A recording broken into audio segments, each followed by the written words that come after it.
Saya akan sebutkan contoh yang mungkin bisa diklaim sebagai ayat-ayat ini tidak sejalan dengan kemaksuman. Salah satu contohnya yang paling gampang adalah Abasa itu bukan? Bukan, itu tentang Nabi Muhammad secara khusus. Nabi secara umum. Nabi Adam misalnya, beliau seorang nabi. Dilarang oleh Allah untuk makan buah yang terlarang itu di surga. Tapi Nabi Adam makan. Berarti kan melanggar. Mungkin ini salah satunya.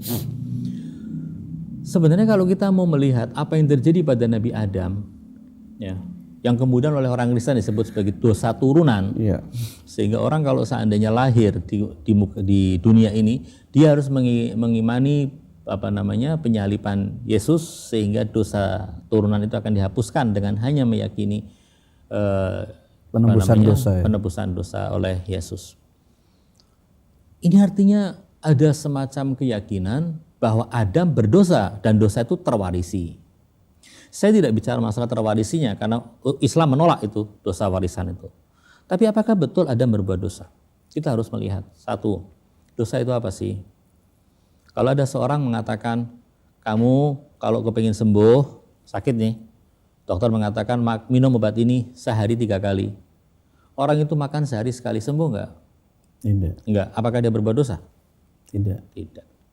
Kalau orang ibu-ibu mengatakan kepada anaknya, nak tidurlah siang biar kamu malam tidak ngantuk, kamu bisa belajar, bisa ngerjain PR kalau malam. Maka dia siang itu anaknya tidak tidur. Melanggar perintah ibunya. Tapi apakah dia berbuat dosa? Tidak. Ada larangan yang harus dilaksanakan. Kalau tidak dia dianggap durhaka.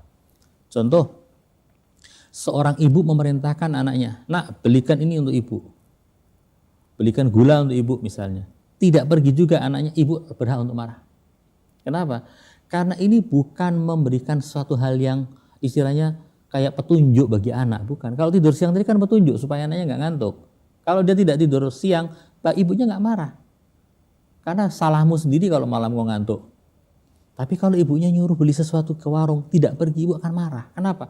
Karena ini perintahnya adalah perintah, aku ingin kau melaksanakan. Kalau tidak berarti kau telah melanggar, kau tidak menganggap aku, menyepelekan aku. Disinilah kemudian ada dua, perintah itu ada dua. Ada perintah itu yang bersifat maula. Maula itu artinya yang memerintahkan wajib ditaati dan perintahnya harus dilaksanakan. Ini namanya perintah maulawi. Ada perintah yang bersifat petunjuk saja, irsyadi namanya. Nah, perintah yang irsyadi ini seperti perintahnya dokter. Perintah dokter memberikan petunjuk, kalau kau melakukan ini baik, kalau enggak ya terserah kau sendiri akibatnya itu. Seorang ibu tadi mengatakan tidur siang, kalau enggak terserah kamu sendiri, kalau kamu tidak tidur siang malamnya kamu ngantuk, tidak bisa ngerjakan PR. Artinya ini namanya perintah irsyadi. Nah, sekarang kita kembali kepada Nabi Adam. Kira-kira larangan Allah kepada Adam untuk tidak memakan buah itu larangannya irsyadi atau maulawi? Kalau maulawi, Adam melanggar, dosa.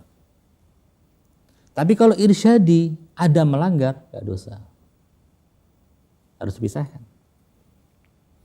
Kalau kita mau melihat teks Al-Quran, Al-Quran mengatakan ketika Adam memakan buah itu, fabadat lahuma sawatuhuma, aurat mereka tersingkap. Watafiqa yakhsifani alaihima min waraqil jannah. Mereka berdua, itu Adam dan Hawa, berusaha untuk mencari daun-daunan yang ada di taman itu, kemudian menutup aurat mereka. Artinya gara-gara makan tersingkap aurat. Ini irsyadi atau maulawi sebenarnya. Kalau maulawi, Allah yang murka. Tapi tidak, ini bukan masalah Allah murka, ini irsyadi. Yang masalah kedua adalah maula, yang perintah atau larangan yang bersifat maulawi itu hubungannya dengan syariat. Dengan syariat. Kalau tidak ada syariat, kira-kira ada larangan, ada konsekuensi nerakanya atau tidak kalau kita lakukan? Siksanya. Nggak ada syariat kok. Tidak ada berarti. Pertanyaan, kapan syariat pertama kali diturunkan atas umat manusia? Pada zaman Nabi Nuh. Nabi Nuh itu adalah nabi pertama yang mendapatkan perintah syariat. Pada zaman Nabi Adam belum ada syariat. Nah, kalau seandainya pada zaman Nabi Adam belum ada syariat dalam arti yang itu ya, berarti larangan Allah bukan larangan maulawi. Mungkin orang akan mengatakan, bagaimana dengan kisah Qabil dan Habil? Qabil dan Habil itu bukan masalah syariatnya. Masalahnya masalah keimanan, karena pada zaman Nabi Adam sampai zaman Nabi Nuh manusia hanya disuruh beriman dan melakukan hal-hal yang bersifat umum, global. Nggak ada kewajiban untuk melaksanakan sholat, untuk melaksanakan secara detail seperti yang syariat-syariat yang dibawa oleh para nabi. Kisah Qabil dan Habil itu adalah diperintahkan untuk menjadi orang yang baik. Yang satu nggak mau, yang satu mau. Yang satu milih kafir, yang satu milih beriman. Permasalahannya. Yang berikutnya lagi permasalahannya adalah syariat itu perintah yang bersifat maulawi itu di mana sih tempatnya? Di dunia atau di akhirat? Di dunia ini atau di surga? Di dunia. Dan bukankah kita mengatakan Nabi Adam itu adanya di surga? Apakah di surga masih ada syariat? Ya. Ya.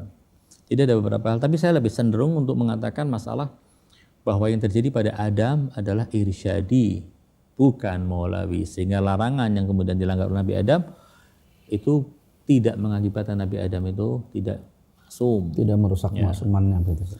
Misalnya lagi kalau kasus Rasulullah Shallallahu Alaihi Wasallam. Tadi disinggung abasa wa tawalla, bagaimana? Abasa wa tawalla kalau kita melihat ternyata yang abasa bukan Rasulullah kok. Orang keliru kalau mengatakan yang melakukan abasa itu Rasulullah. Banyak penjelasannya, saya tidak mau masuk ke sana, itu memerlukan waktu tersendiri untuk membahas itu. Atau ayat-ayat yang mengatakan misalnya Rasulullah dikatakan begini dalam Al-Quran, surat At-Taubah, afallahu anka lima adzinta lahum hatta yatabayyana lakal ladzina sadaqu wa ta'lamal kadzibin. Allah maafkanmu, kenapa engkau izinkan mereka tidak ikut berperang bersamamu dalam perang Tabuk sampai engkau tahu siapa yang berkata jujur dan siapa yang berbohong. Teguran untuk Nabi, katanya Nabi melakukan kesalahan. Padahal kalau kita memperhatikan ayat dengan kepala yang dingin, dengan otak yang cerdas, dengan kondisi yang meneliti dengan cermat, akan kita dapati sebenarnya teguran bukan kepada Nabi tapi kepada umatnya, sebagian umatnya yang izin tidak ikut perang tapi dengan cara mengada-adakan alasan. Mereka yang ditegur, bukannya Nabi yang ditegur. Nabi itu bil mu'minina raufur rahim, penyayang. Ada orang datang minta tidak ikut dengan alasan yang disampaikan, masa Nabi mengatakan kamu bohong? Enggak, itu bukan akhlaknya Nabi. Wa innaka la'ala khuluqin azim. Ini adalah ayat yang besar untuk memuji Nabi sebagai orang yang memiliki budi pekerti yang sangat agung. Atau misalnya lima tuharrimu ma ahallallahu lak, dikatakan Nabi mengharamkan sesuatu yang halal. Bukan itu ceritanya lain lagi. Nabi tidak mengharamkan sesuatu yang halal tapi mengatakan aku tidak mau lagi melakukan ini, padahal itu mubah, kata Allah jangan. Yang ditegur bukan Nabi, yang ditegur adalah justru istri Nabi yang menurut riwayat penyebab turunnya ayat ini.